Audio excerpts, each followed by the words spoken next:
Bonjour, je me présente Sébastien Charret, représentant de territoire pour Dow Seeds. L'analyse de sol est un outil très important afin d'atteindre des rendements optimums. Donc, l'analyse de sol va nous aider à corriger le pH, à s'assurer que la fertilisation soit optimum et aussi peut servir à dépister des ravageurs indésirables tels que le nématode Akis du soya. Le meilleur moment pour prendre l'échantillonnage de sol va être tout de suite après une culture. Ça va nous laisser le temps de recevoir les résultats et ensuite on peut aussi apporter des correctifs avant la prochaine culture. Premièrement, on va utiliser des outils propres, une sonde, une chaudière, des gants pour limiter toute la contamination qu'on pourrait apporter aux échantillons afin de limiter les erreurs. Ce que l'on cherche comme échantillon, c'est 4 échantillons à l'hectare dans un champ ou dans une parcelle d'au plus 10 hectares. Si notre champ est plus grand que 10 hectares, on va le séparer, on va le fractionner en plusieurs parcelles d'échantillonnage.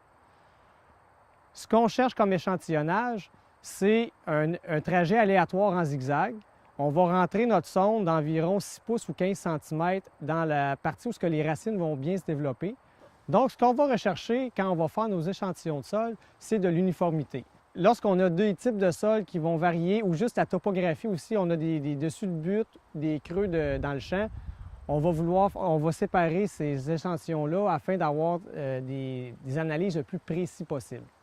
Il faut s'assurer d'avoir au moins 500 grammes de sol uniforme parce que seulement 2 ml de sol va être utilisé pour le test en laboratoire. On peut pousser un peu plus loin l'analyse de sol en y allant de façon avec des points géoréférencés dans le champ qu'on va retourner aux 3 à 4 ans, tout le temps aux mêmes endroits pour pouvoir suivre l'évolution du chaulage puis de la fertilité des sols. N'hésitez pas à consulter votre conseiller en fertilisation. C'est la personne la mieux placée pour vous aider à atteindre vos objectifs et aussi à aller choisir le type d'analyse, une analyse de base ou une analyse plus poussée sur les éléments mineurs qu'on veut analyser au champ.